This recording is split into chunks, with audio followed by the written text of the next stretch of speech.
세상에 그 누구도 전도자가 없이 예수를 믿게 된 사람은 없습니다. 누군가의 전도의 씨앗이 있었기 때문에 예수님을 믿게 되고 그리고 또 하나님 백성이 됩니다.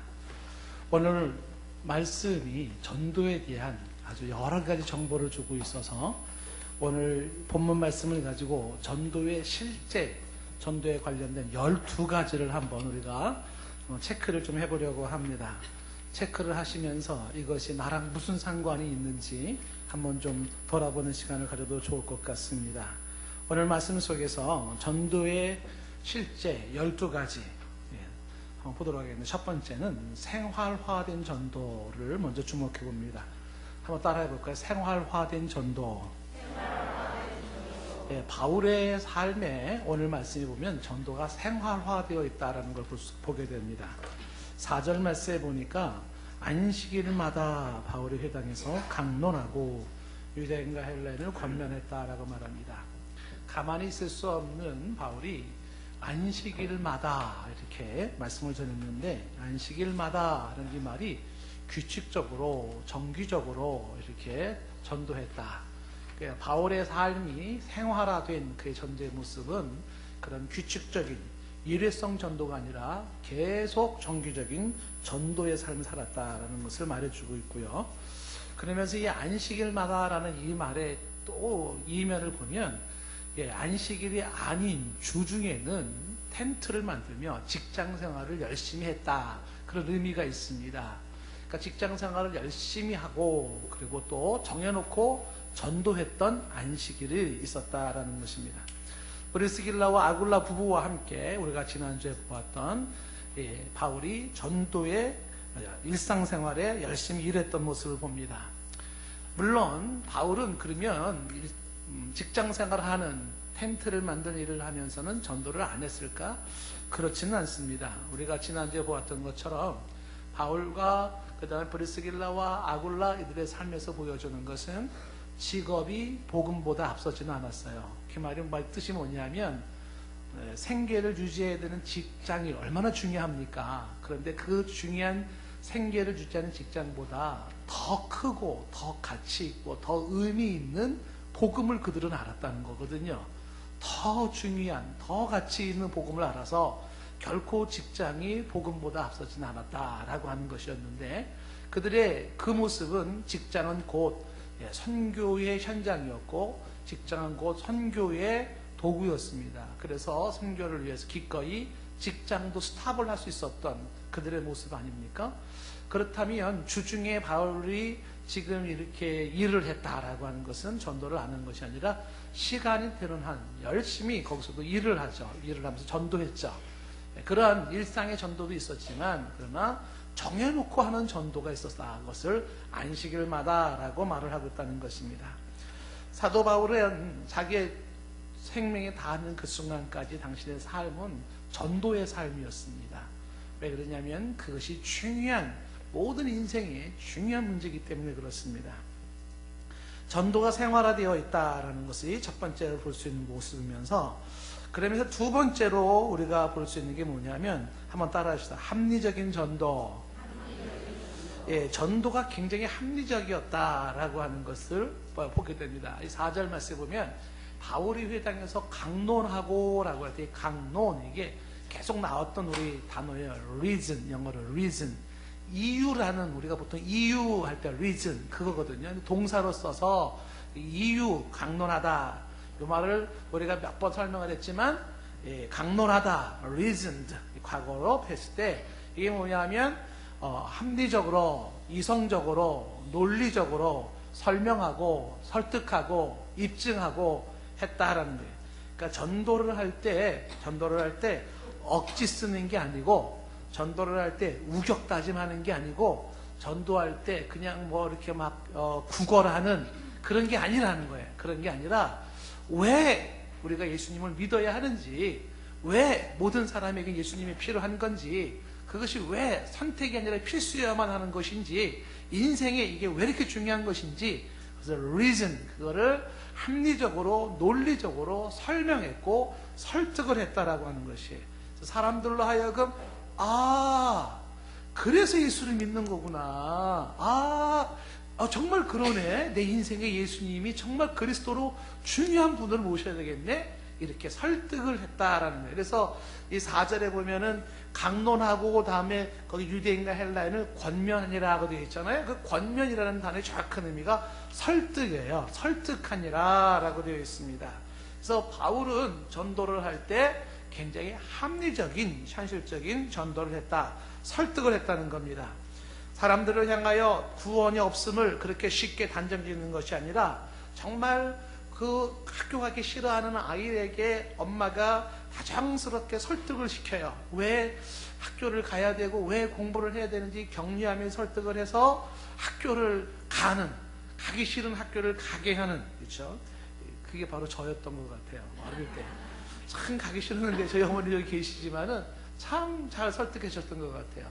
그래서 그 설득을 하는 것처럼 바울이 지금 설득을 하는 거죠. 다정스럽게 설득을 해서 자신의 논증을 전개시켜 나가는 것입니다. 무슨 얘기냐면 전도는 설득이에요. 결국은 설득이 되어져야 한다는 겁니다.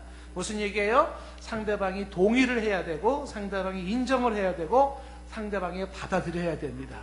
어떻게 설득할 것이냐는 방법론에 여러 가지가 있을 수 있어요. 어떤 사람은 기적을 보면서 설득을 당하기도 하고, 어떤 사람들은 간증을 들으면서 설득을 당하기도 하고, 어떤 사람은 공부를 하면서 설득이 되기도 하고, 여러 가지가 있지만 물론 배우의 궁극적인 성령의 역사하심으로 믿게 하고 성령의 역사하심으로 깨닫게 하고 눈이 열리게 하시는 은혜가 있지만, 어찌하든지 간에 결과적으로 전도는 설득이 되어져서 설득해야 된다. 그래서 바울은 우격다짐의 모습이 아니라 설득을 했다라는 거예요. 그게 강론하고 권면했다라는 것이. 때로는 전도라고 하는 게 팩트, 사실에 대한 선포이기도 하고, 어떤 교통사고의 목격자 증언하는 것처럼 내가 본 사실에 대한 증언도 있지만, 그러나 사람들로 하여금 맞춤형으로 각각의 사람들로 하여금 예수님을 믿고 예수님을 내 인생의 주인으로 받아들일 수 있도록 설득하는 것이 전도였다. 그래서 오늘 말씀에 바울이 강론하고 권면하니라 하는 것이 바로 합리적인 전도를 했다라는 것이죠. 여러분도 우리가 전도를 하더라도 합리적으로 할 수 있기를 바랍니다. 설득이 되어질 수 있기를 바라요. 전도의 세 번째에서 오늘 여기서 볼 수 있는 게 뭐냐 하면 예수 그리스도 전도입니다. 한번 따라합시다. 예수 그리스도 전도. 무슨 얘기냐면 전도는 예수 그리스도를 전하는 거예요. 예수 그리스도가 핵심이고 예수 그리스도가 포커스다라고 하는 것입니다. 그것이 전도다.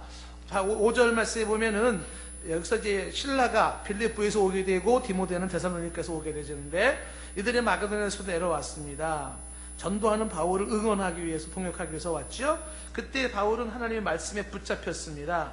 말씀에 붙잡힌 상태에서 이 바울의 전도의 핵심 메시지가 뭐예요? 예수는 그리스도라. 이거를 밝히 증언했다라고 하는 사실입니다. 사도 바울이 전도할 때 뭘 전했냐 하면 다른 게 전하는 게 아니에요.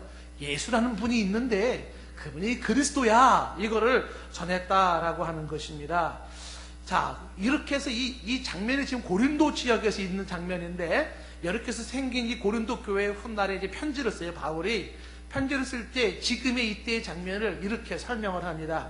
고린도전서 2장 1절 말씀에 보시면, 형제들아, 고린도 교회 사람들에게 얘기하는 거예요. 내가 너희에게 나아가 하나님의 증거를 전할 때에, 하나님의 증거를 전할 때에 말과 지혜의 아름다운 것으로 하지 아니하였다. 말과 지혜의 아름다운 걸 하지 않았다. 그럼 뭐로 했다는 걸까요? 2절에 보면 내가 너희 중에서 예수 그리스도와 그의 십자가에 못 박히신 것 외에는 아무것도 알지 아니하기로 작정하였다.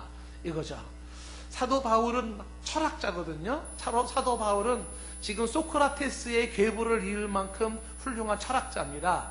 그런데 내가 너희들의 전화할 때에 그 말과 지혜의 아름다운 것을 하지 않았다. 지금으로 말하면 밑줄 그을 만한 많은 게 있잖아요. 인생에 대해서, 부부에 대해서, 가정에 대해서, 성공에 대해서, 뭐 직장에 대해서 막 얼마나 아름다운 게 있어요. 뭐 그런 교훈이 되는 말도 있고 시적인 말, 아름다운 말, 감동적인 말이 많이 있을 수 있잖아요.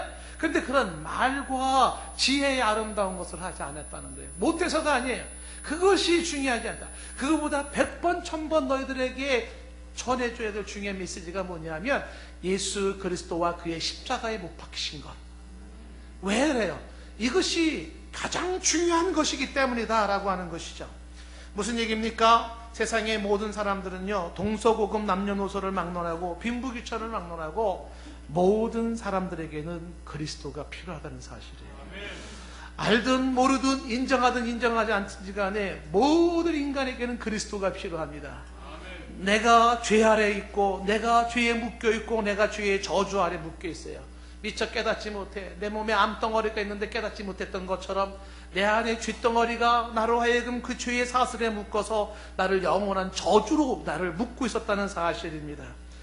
이것은 공부를 많이 한다고 해서 해결될 문제도 아니고, 이것은 돈을 많이 번다고 해서 해결될 문제도 아니에요. 이것은 내가 높은 권력을 갖는다고 해서 해결된 문제도 아니고, 내가 이것은 무사람의 박수를 받고 인기 짱 스타가 된다고 해서 해결될 문제도 아닙니다. 나의 이 저주 아래에 있는 내 인생, 내 영혼, 여기에서 나를 자유케 하고 해방시킬 수 있는 것은 오직 그리스도뿐이에요.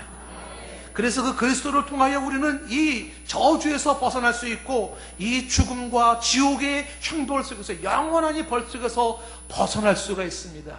그래서 그리스도가 필요한 것이죠. 모든 인생들은 심각하게 이런 질문을 던져야 돼요. 내 인생의 그리스도는 누구인가? 내 인생의 그리스도는 누구인가? 그리스도라는 뜻이 뭐예요? 메시아, 구원자예요.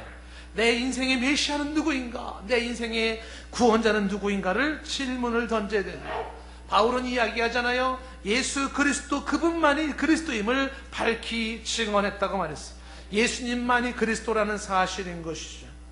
바로 세상에 많은 예수라는 이름을 가진 자가 있었지만 이런 사람들의 그런 사람이 아니라 마리아와 요셉의 사이에서 태어나 하나님으로 제2위에 계신 그분이 성육신 하셔서 이 동정녀에게 탄생하시고 30세에 구약의 화목제물의 영원한 속죄를 이루고자 십자가에서 피 흘려 죽으시고 3일 만에 부활하셨던 바로 그 예수, 수많은 이적과 교훈으로 천국의 말씀을 선포하시고 하나님 아버지를 증거하셨던, 죽으시고 부활하셨던 그 예수, 그분만이 구원자, 메시아, 그분만이 그리스도라는 사실이에요.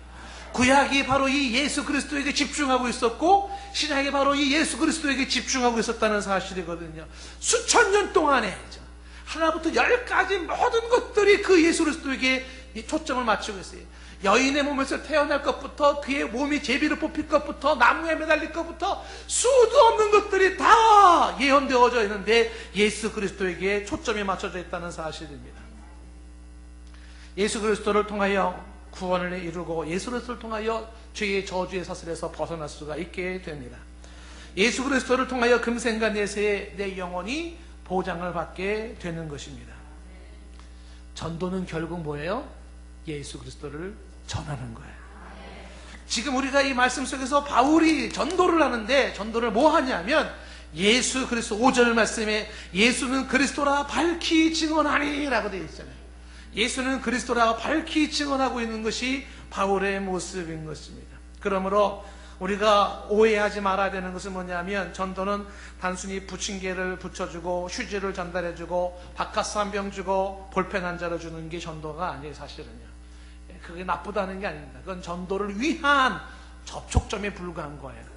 중요한 것은 그것은 기독교를 이미지화, 좋은 이미지를 심어주는 것이잖아요. 전도는요, 단순한 구제활동 이런 정도가 아니에요. 그런 것들을 거기에서 한 단계 더 나가야 되는 게 뭡니까? 예수는 그리스도 되십니다. 이거를 전해주는 게 전도인 것이죠. 우리가 많은 사람들에게 친절을 베풀었다 할지라도 예수님이 그리스도입니다 라는 사실을 전해주지 않았다면 전도가 아닌 거예요. 사도 바울이 해야 할 말이 많고 할 것이 너무나도 많지만, 그러나 그가 하는 일이 뭐예요? 예수는 그리스도라 밝히 증언하니, 이거예요. 내가 너희에게 나아갈 때 말과 지혜의 아름다운 것으로 하지 아니한 것은 예수 그리스도와 그의 십자가에 못 박히신 것 외에는 아무것도 알지 아니기로 작정했기 때문이라는 것입니다. 전도는 뭐라고요? 예수 그리스도, 예수는 그리스도, 그를 전하는 겁니다. 자, 전도에 관련된 네 번째는 우리가 볼 수 있는 것이 뭐냐면 전도의 반대자가 있다는 겁니다. 따라해봅시다. 전도의 반대자.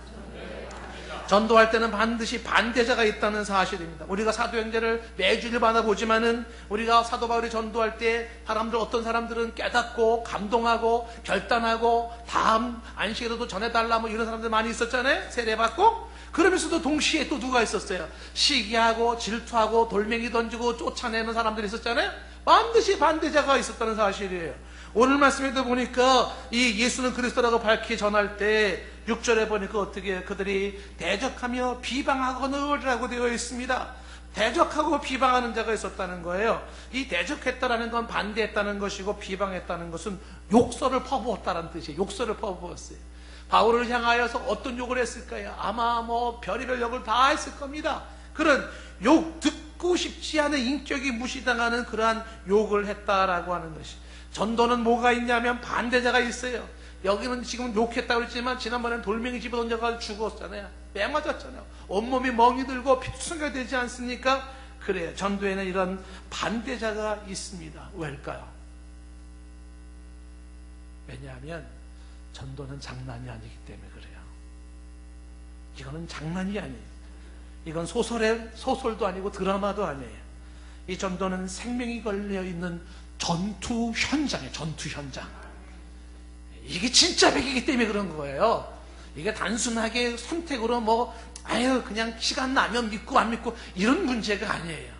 아주 중요한 전투의 현장의 모습이기 때문에 이런 아주 피 튀기는 모습이 나와 있는 것입니다. 그래서 바울을 향하여서 이런 비방하고 전투의 모습 속에 그런 공격자의 모습이 나와 있었다는 것이죠. 그래서 바울은 그들을 향하여서 6절에 보니까 이렇게 되잖아요. 옷을 털어버리잖아요. 그러면서 너희 피가 너희 머리로 돌아갈 것이고 나는 깨끗하다라고 이야기를 합니다. 바울이 결별 선언을 하는 거예요. 불신한 성에서 멸망하도록 내버려 두겠다라고 말을 하는 것이죠. 그래서 의복을 터는 것이죠. 비시디아 안디옥에서도 있었던 비슷한 일이 있었지 않습니까? 신발의 먼지를 터는 거예요. 예수님이 가르쳐 주었어요. 전해라. 그러나 끝까지 받지 않는 자가 있으면 어떻게 해라? 먼지를 털어버리고 끊어버리라는 거죠. 결별하라는 것입니다. 그들에게는 심판이 주어집니다. 그 심판은, 그 피는 자기 머리로 돌아갑니다. 그것이 그에 가기 때문에 바울은 전할 자로서 전했고 그가 거부했기 때문에 그 피가 그 머리로 돌아가는데 책임이 없음을 이야기하는 거죠. 중요한 얘기입니다. 혹시 누군가가 우리 주변에 믿지 않는 자가 있지 않습니까? 그래서 그가 그 머리에 피가 돌아가고 저주를 받지 않습니까? 그러면 전하지 않은 우리에게 책임이 있어요. 책임이 있습니다. 하나님 책임을 묻습니다. 그런데 전했습니까? 근데 안 믿었습니까? 그러면 최소한 우리는 책임은 없습니다. 아주 중요한 문제이기도 합니다. 말해야 할 자가 말하지 않음으로 인하여서 누군가가 죽었다면, 그렇다면 그 말하지 않은 자의 책임을 하나님은 묻겠다는 사실이죠. 중요한 것은 전투에 이 반대자가 있다는 이 모습이죠. 반대자. 욕을 해요. 돌멩이를 던져요. 아주 심각한 도전 아닙니까? 저는 이거를 굉장히 중요하게 생각을 합니다. 왜 그러냐면 전투의 현장, 이 복음을 전하는 전투의 현장에 경험해 본 사람들 있잖아요. 이 사람들의 영적 상태가 달라요. 여러분 군대에서도요 정말 막 피 튀기는 전투를 해본 저 전방에서 막 그냥 그렇게 훈련받은 그런 군인의 눈빛하고 그저 후방에서 주는 밥이나 먹는 군인하고의 눈빛이 다른 거 아시죠? 전쟁에서요 총알이 왔다 갔다 하는 데서 정말 막 어금니를 깨물고서 눈에 불을 켜고 군대 생활을 해본 사람들은 눈에서 빛이 나잖아요. 눈에서 빛이 나요. 영적 상태도 똑같아요. 크리스찬이라고 다 똑같은 크리스찬이 아니에요. 오늘도 이 영적 전투의 현장 속에서 예수를 그리스도라고 전하면서 사람들한테 뺨을 맞습니까? 욕을 당합니까? 돌멩이를 맞습니까? 이런 사람들은요 눈빛이 다르죠. 눈빛이 달라요. 바로 그 영적인 긴장감에서 나타나는 그 눈빛이 있고 영적인 그 생동감, 꿈틀대는 역동성이 있어요. 아주 신선하고 그들이 부르는 찬송이 다르고 그들이 부르는 하는 기도가 달라요. 그들이 행하는 모습이 다른 것이에요. 그저 푹 풀어져 있는, 눈이 다 초점이 풀어져 있는 흐리멍텅한 그런 사람들하고는 차원이 다릅니다. 왜요? 전투의 현장에서 싸워봤거든요. 피 흘리는. 그런 의미에서 반대자가 따라가는 것은 그것은 굳이 나쁜 것만은 아니에요. 바로 그 반대자와 싸우면서 생기는 나의 영적인 그런 신성감이, 그런 파워가 생기는데, 그것이 바로 우리가 보통 전투에서 가졌던 흔적을 영광의 상처라 그러잖아요. 영광의 상처. 혹시 여러분 전도하다가 누군가로부터 뺨 맞아본 적 있습니까? 전도하다가 침뱉음 받아본 적이 있습니까? 전도하다가 돌멩이 맞아본 적이 있습니까? 그 영광의 상처를 받아본 사람이 있습니까? 차원이 달라요. 예. 월남에서 돌아온 시커먼 김상사 뭐 이것만 멋있는 게 아니에요. 여러분 전투하다가 혹시 그런 고생해본 적 있어요? 그런 게 없는 사람들은요, 신앙생활라도 다 그리 멍텅합니다. 그저 밥축내는 사람들이죠. 이 전도라는 것은 그런 게 아니에요. 전도한다는 건요, 전쟁의 현장으로 나가는 겁니다. 전도 한 명도 안 해보죠? 싸움이 뭔지를 몰라요. 총 쏘는 법을 압니까? 말만 군인이죠. 껍데기입니다. 싸워봤습니까? 총 쏴봤습니까? 수리탄 던져봤어요? 엎드려봤습니까? 그 시궁창 켜봤어요? 적과 한번 대체해봤습니까? 차원이 다른 거예요. 군대 제대하신 분들 중에 총도 못 쏘신 분들 계셔요. 신뢰가 안 되는지 모르겠습니다만 차원이 다른 거지. 전도는 전투예요, 전투. 그래서 반대자가 있어요. 그들과 싸워야 됩니다. 치열하게 싸워야 돼요. 그래서 이것이 나쁜 것만은 아니라 내 영적인 그런 충만함을 만들어내는 모습이다라고 하는 것입니다. 저는 여러분들, 우리 동산교회 여러분들의 눈빛을 빛이 나기를 원합니다. 어떻게 빛이 난다고요? 싸워봐야 돼. 전쟁에 나가봐야 돼. 전쟁터가 어디예요? 전도 현장이에요. 교회에서만 신앙생활 잘하는 거요, 그건 온실 속의 화초입니다. 그거는 힘이 없어요. 현장에 나가가지고요, 부딪혀봐야 됩니다. 다양한 사람들하고서. 그래서 한번 논증해 보십시오. 강론하십시오. 설득해 보십시오. 왜 예수를 믿어야 되는지 한번 말해 보시라고요. 여기에서 생겨나는 그 모습들 말이죠. 전도는 반대자가 있고 전도는 전투다라고 하는 것이에요. 자, 그 다음에 또 오늘 말씀 속에서 보면은, 자, 5번째 모습이에요. 따라합시다. 그럼에도 멈출 수 없는 전도. 반대자가 있고 전투의 현장이지만 멈출 수 없는 전도예요. 이것이 6절에 보면 끝에 바울이 이렇게 얘기를 하지 않습니까? 이후에는 내가 이방인에게로 가리라 라고 말하고 있잖아요. 이방인으로 가리라. 사도 바울은 이렇게 얘기를 하고 있는 거죠. 아, 전도하는데 왜 이렇게 반대자가 많은지 몰라. 아, 왜 이렇게 핍박자가 많은지 몰라. 아이, 간두자. 끝이다. 전도 안 한다. 그게 아니에요. 바울은 이제는 내가 이방인으로 가겠다라고 말합니다. 예수님이 하신 말씀을 그대로 응하는 거예요. 처음에 초대받던 사람들이 잔치에 오지 않습니다. 그러니까 주님은 말씀하시잖아요. 그러면 길거리에 나가서 손님을 초청하라는 거 아닙니까? 그래서 바울은 이제는 우선적으로 유대인들 동족 혈육이 구원받기를 원했지만 그들이 거부하니까 어떻게 해요? 그러면 저 개 취급받고 있는 이방인에게 가서 전하겠다는 것입니다. 이방인들에게서 전하겠다는 거예요. 유대인들의 거부가 이방인들을 풍요롭게 한 것이에요. 이 유대인들이 좋은 이 혜택을 거부했어요. 그랬을 때에 이방인들의 풍요를 경험할 수 있는 축복이 주어졌습니다. 가끔은 이런 게 있지 않습니까? 그렇지. 집에서 부모가 아주 맛있게 자식에게 밥상을 맛있게 차려줬어요. 비싼 돈 들여와서 맛있게 차려줬습니다. 먹고 좀 에너지 보충하고 건강하라고 말이지. 그랬더니 자식 놈은 밥 투정하고 숟가락도 손 들지도 않고 먹지도 않아요. 그러더니 저 옆집에 큰 라면이라도 한 끼 먹으면 원이 없겠다는 옆집에 가가지고 얼마나 맛있게 먹는지 부모가 그걸 지켜볼 때 눈이 뒤집어지지 않아요? 보통 집에서 그렇잖아요. 모태신앙을 가진 자녀들이 그러잖아요. 부모가 야, 예수님 잘 믿어라, 예배 잘 드려라. 아, 엄마 그런 소리 좀 하지 마. 아, 아빠 그런 소리 좀 하지 마. 아, 지키냐 막 그러지 않아요? 배부른 소리예요. 배부른 소리예요. 너희 피가 너희 머리로 돌아가요. 그리고 이 좋은 것은 촛대는 이방인으로 옮겨져요. 지금도 저 배고픈 누군가는 말이죠, 지금 내게 예수를 전해 주십시오. 목마릅니다. 내게 예수 좀 소개해 주십시오. 이런 사람들이 깔려 있어요. 믿음의 좋은 가정에서 태어나가지고서 그 혜택을 발로 차버리면서 배부르다고 밥 투정합니까? 철이 없어서 그러는 거예요. 예? 우리 어제 교사들 갔다 왔지 않습니까? 기억자교회 김제 갔다 왔잖아요. 마부로 고하로 자랐어요. 그냥 식혜만 주고 밥 새끼만 주면은 원이 없겠다는 거 아닙니까? 그런 사람들이 있다고요. 근데 그 사람이 예수를 알게 되면서 그 사람들의 목사가 되고 총회장이 되어지고 얼마나 위대한 일을 합니까? 지금도 지금 저 고아 같은 사람들이, 배고픈 사람들은요, 제발 우리에게 와서 예수 좀 전해주시겠어요? 찬송 좀 가르쳐 주시겠습니까? 성경 좀 가르쳐 주시겠습니까? 이런 사람들이요 5대양 6대지에 깔려있어요. 그런데 좋은 혜택을 가지고 있고 좋은 따뜻한 분위기 속에서 조명 좋은 데서, 온도 좋은 데서, 모태신앙에서 자라가지고서 밥 투정하면서 예수 얘기 그만 좀 해, 교회 얘기 그만 좀 해, 이러고 있다고요. 바울이 이렇게 얘기하는 거예요. 어떻게 한다고요? 옷을 털어버리잖아요. 너희 피가 너희 머리로 돌아간다고 얘기하잖아요. 촛대는 이방인으로 옮겨진다는 거예요. 이것이 법칙인 것이죠. 사람들을 향해 초대를 했는 사람들이 거부합니까? 그렇다면은 그 잔치상은 이방인대로 가는 거예요. 누가복음 14장의 내용 아닙니까? 잔치를 베풀어 놓고 사람을 총하잖아요. 근데 어떤 사람은 제가 밭을 사서 못 간다고요. 어떤 사람은 나는 지금 소를 샀는데 못 간다고요. 또 어떤 사람은 내가 장가 들었는데 못 간다고요. 수많은 사람들이 이유가 있잖아요. 여러분 전도하다 보면 그러지 않아요? 여기 생명의 잔치상이 있습니다. 이것이 당신을 지키고 가정을 지키고 사회를 지킨답니다. 모르잖아요. 그러나 성경의 진리를 얘기하잖아요. 그러면 이유가 많잖아요. 난 이래서 안 되고 난 저래서 안 되고 바빠서 어쩌고 저쩌고 막 얘기되지 않습니까? 주인이 화를 내지 않습니까? 그러면서 빨리 시내로 나가서 골목길로 가서 가난한 자들과 몸 불편한 자들과 맹인들과 저런 자들을 데려다가 이 집을 채워라 라고 얘기를 하잖아요. 이방인이라도 채워라 라고 얘기를 하는 거예요.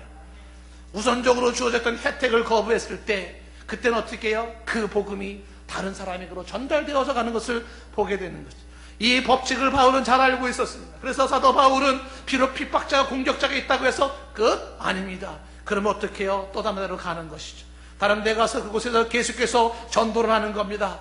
결코 멈출 수 없는 이 전도의 연속성을 사도 바울은 가지고 있었다는 사실이죠.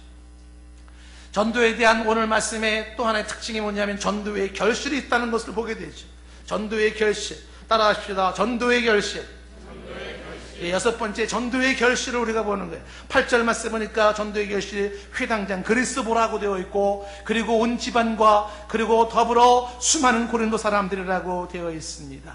회당장 그리스도가 여기서 전도를 왔어요. 바울이 강론하지 않습니까? 설득하지 않습니까? 그때 회당장은 역시 의대받은 사람이에요. 역시 똑똑한 사람입니다. 왜?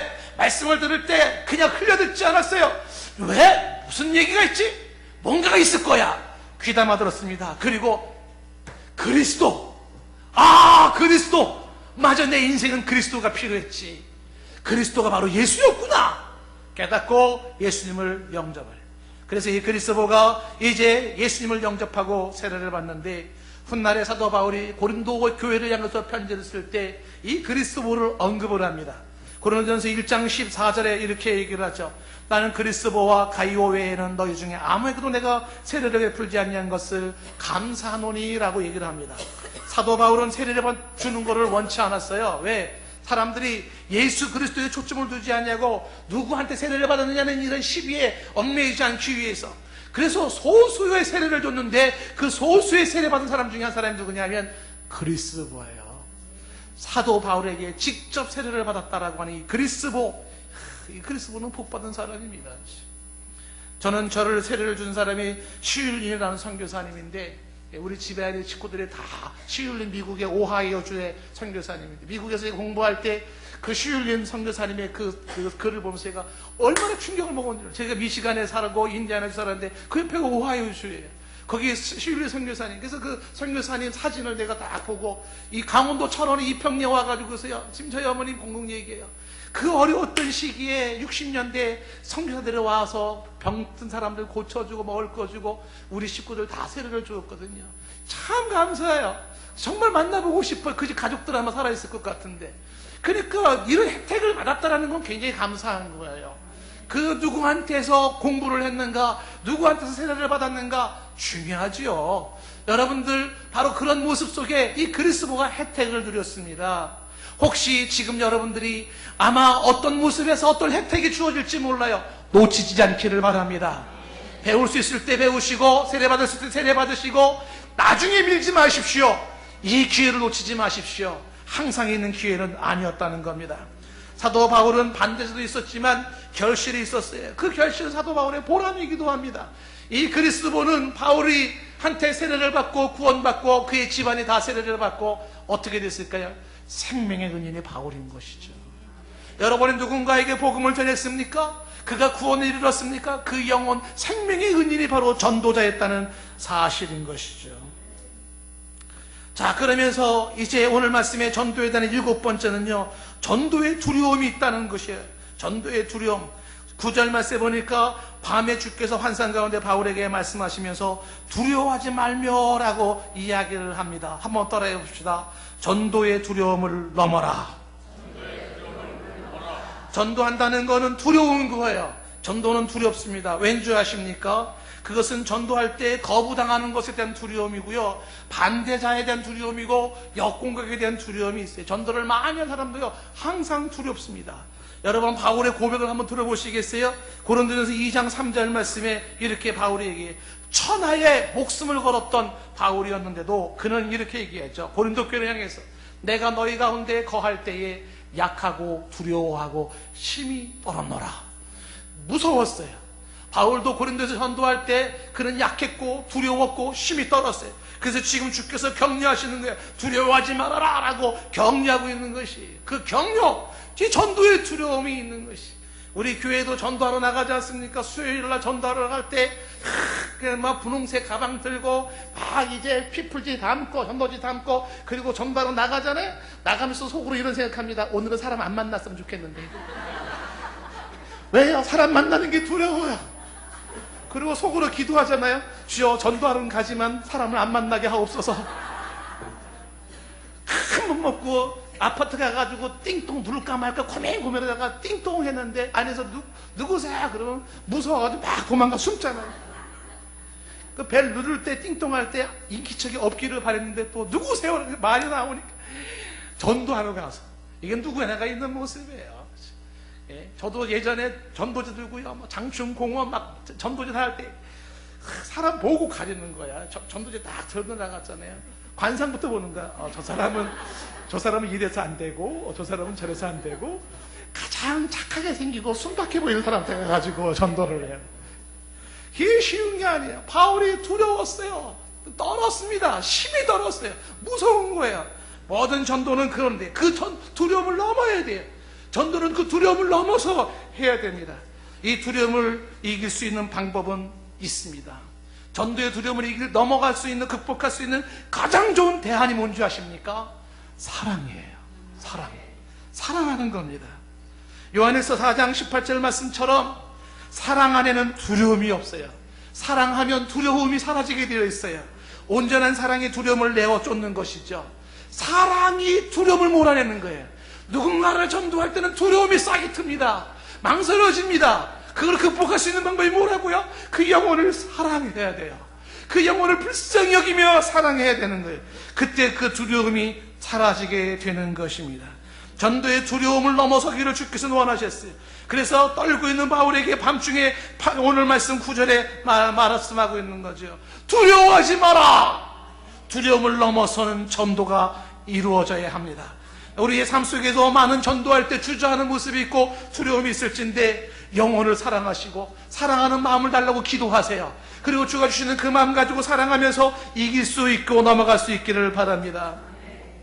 오늘 말씀 속에 보니까 그 다음에 8절에 9절에 보니까 침묵하지 말고 말하라 라고 되어 있어요. 8번째 강조되는 것은 말이 필요한 전도인 것입니다. 말이 필요한 전도.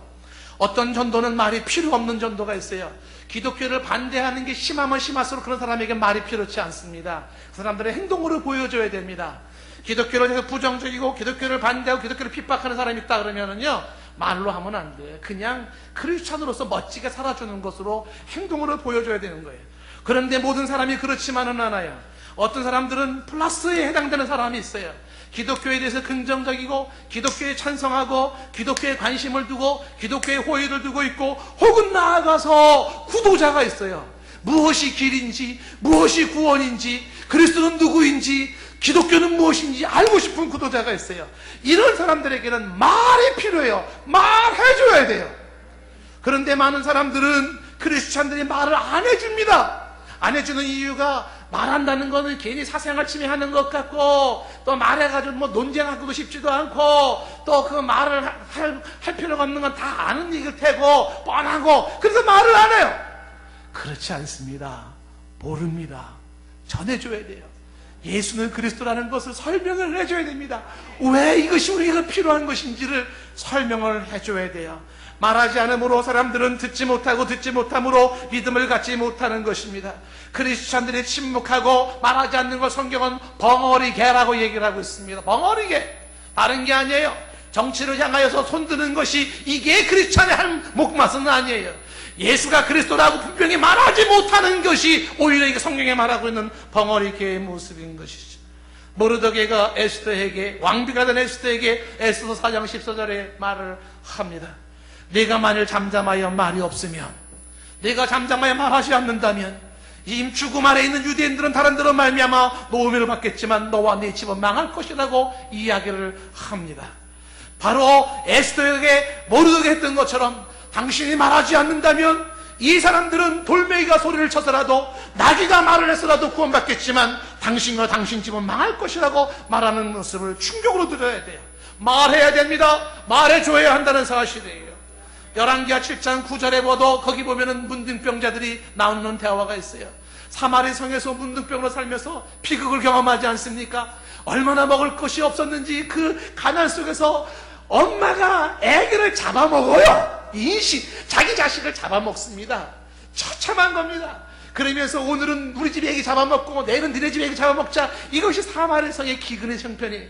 나병 환자들이 야 우리 집 말고 우리 저 성 밖으로 나가자. 성 밖에 아람 군대가 진열하고 있다지만 그러나 그들한테서 잡혀서 죽니? 여기서 굶어 죽니? 뭐 똑같은 거 아니야? 그리고 성을 뛰치고 나갔어요. 나갔더니 이게 웬일입니까? 성 밖에는 지금 아람 군대가 없어요. 거기는 아람 군대를 남겨놓았던 음식과 의복과 좋은 것이 가득 차 있어요. 그걸 모르고 포위당했다고 성 안에서 사람들은 그렇게 굶어 죽어가고 있는데 나병 환자들이 배부르게 먹으면서 이런 얘기를 하는 겁니다. 뭐라고 얘기를 합니까? 친구에게 서로 말하되 우리가 이렇게 해서는 아니 되겠도다.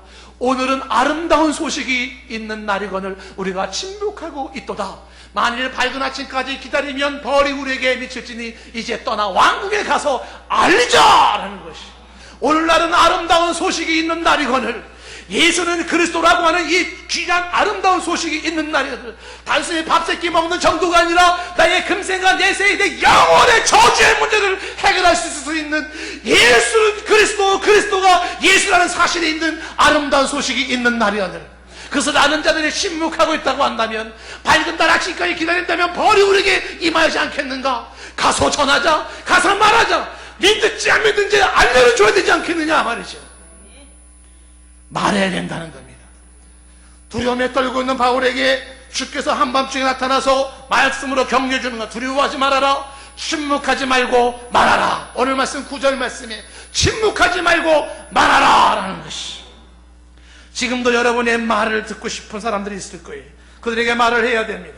그리고 9절 말씀에 그 다음에 10절 말씀에 보면은 이제 내가 너와 함께 있음에 라고 하는 이야기가 나옵니다. 전도의 9번째는 전도는 하나님이 함께 한다는 사실입니다. 주님이 함께 하시는 전도라는 것이에요. 마태복음 28장 20절에도 강조했지만 전도하는 그 사람에게 주께서 영원토록 함께 하신다고 말씀하십니다. 동행하시는 하나님. 그러면서 이제 10절 말씀이 이렇게 말씀하시잖아요. 내가 너와 함께 있음에 어떤 사람도 너를 대적하며 해롭게 할 자가 없다고 말합니다. 무슨 얘기입니까? 이기게 하시는 전도예요. 주께서 말씀하실 때 너를 대적할 자가 없을 것이라고 말하지 않습니다. 공격자가 없을 것이다, 그런 얘기 하지 않습니다. 대적자 있습니다. 공격자 있습니다. 그런데 그들이 너를 해롭게 할 수 없다는 사실이에요. 무슨 얘기입니까? 함께 하시는 주님이 보호하시고 막아주시고 이기게 하신다는 사실입니다. 핍박이 있지만, 공격이 있지만 쓰러지지 않고 일어설 수 있으면 주께서 일어나게 하시고 이기게 하신다는 사실이지. 그 다음에 이제 10절 말씀에 이런 얘기를 하나 더 하는 것이 뭐냐면, 이 성 중에는 내 백성이 많다라고 하는 사실이에요. 이 성 중에는 내 백성이 많으면, 한번 따라합시다. 예비된 사람이 있다. 전대에 관련해서 기억하셔야 되는 것은 예비된 사람이 있다는 사실이에요. 성 중에 내 백성이 많습니다. 시흥동에 주님의 예비된 사람들이 많습니다. 서울 시내에, 광명에, 안양에, 대한민국에 하나님이 예비된 사람이 많습니다. 그래서 전도하는 거예요. 누가 예비됐는지는 알 수가 없어요. 그런데 예비된 사람이 있기 때문에, 그 기다리는 사람이 있기 때문에 나가는 것이고, 그들이 있기 때문에 전하는 것이에요. 예? 누군지는 몰라요. 버스 타는 정거장에서, 전철 타는 입구에서, 음식점에서, 어디서든지 간에 누군지 모릅니다. 예비된 사람이 있어요. 그렇죠? 어느 아파트에다가 이 전도자를 꽂아놨어요. 그냥 전도자를 꽂아놨는데 전도지를 바라보고서 그것으로 감동받고 구원받고 교회 나온 사람도 있어요. 예비된 사람들은요, 예수의 예자만 얘기해서 사람들은요, 감동합니다. 울어버려요. 그런 예비된 사람이 있기 때문에 전도하라고 하는 것입니다. 불순물이 가득한 광물 속에도 금은 있기 마련이에요.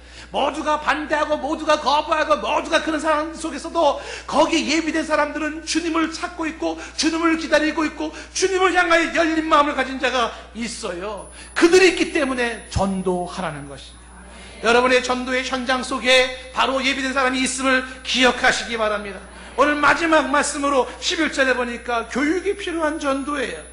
전도라고 하는 것은 일회성이 아니라고 하는 것입니다. 전도하고 난 다음에 1년 6개월 동안에 하나님 말씀을 가르치고 사람들은 배웠다는 것입니다.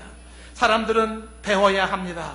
성경을 배워야 되고 하나님의 질서와 진리를 배워야 합니다. 오늘날 사람들이 고민이 뭡니까? 모르면서도 배우려 하지 않는 게 문제 아닙니까? 그러면서도 모르면서도 가르치려고 하는 건 문제 아닙니까? 이게 문제인 것이죠.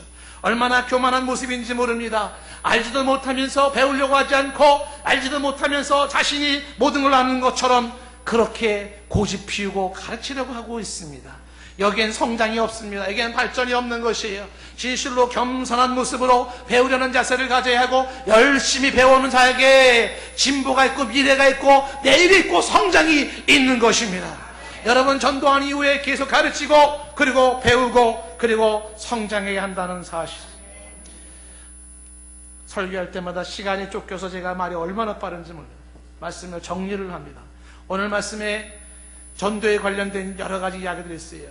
전도, 생활화된 전도, 합리적인 전도, 그리고 예수 그리스도 전도, 전도의 핵심은 예수는 그리스도라는 걸 전하는 거죠. 대적이 있는 전도, 그 대적이 있는 전도는 전도는 전투이기에 이겨야 한다는 것이요. 그럼에도 멈출 수 없는 전도, 그리고 또한 결실이 따라오는 전도, 두려움이 있지만 그 두려움을 넘어서는 전도여야 하고, 말이 필요한 전도, 말을 해줘야 되고, 주님이 함께하는 전도이고, 주께서 보호하시고 보장하심으로 이기게 하시며 해할 자가 없게 하시는 전도, 예비된 사람이 있어 오늘도 나가야 하는 전도, 그리고 이례적 사건이 아니라 계속 반복해서 가르치고 사람들은 배워야 하는 이 전도의 현실이죠. 오늘 말씀을 보면서 저와 여러분들이 전도하는 자의 삶을 살 수 있기를 원합니다. 갈렙처럼 우리가 가야 하는 전도자의 삶, 사명자의 길은 힘든 삶일 수 있어요. 그렇지만 갈렙처럼 이 산지를 내게 주소서, 이 마음으로 오늘도 나아가며 한 영혼이라도 더 구원시키는, 저 바다에 빠져있는 사람을 구원하고 불 속에 타고 있는 사람을 구원하는 소방대원들처럼, 구조대원들처럼 저와 여러분들이 사람의 생명을 구원하는 그런 삶이 되기를 원합니다.